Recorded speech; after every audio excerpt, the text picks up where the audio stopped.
What's up, guys? Good afternoon. Working on Curt's 58 F100. Love this truck. Yay!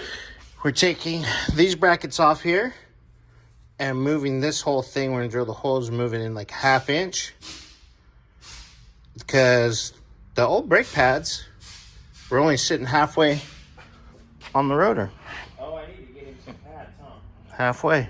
So that's no bueno. That's not full pad, even though I know 80% of the braking power is in the front, 75-ish, and then 25 in the back. But we want it safe, just in case for some reason he has to throw on the skids.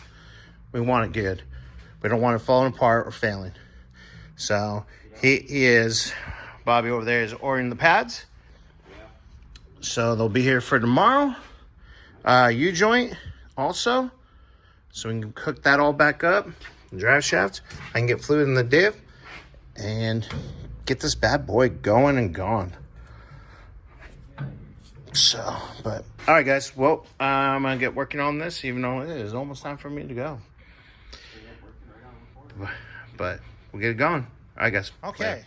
So we've got these to kind of align our holes here. same on the bottom. Yeah. And we scooted it back, so obviously It'll bring everything in. we marked it with some paint. Yeah, I painted it. I'm gonna let that dry, and then what we'll do is they're the same either side. The bolt holes and the spacing and all that shenanigans is the same.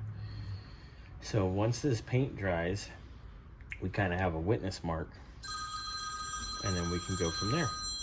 Drill the holes, and then once those holes line up and everything kind of lines up, then I'll mark it over to the other one and get that side all set up.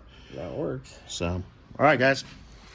Till tomorrow. Yeah, and basically what you're gonna do is just mark one, make sure they line up, drill it, then use one as a template and drill the other. Exactly.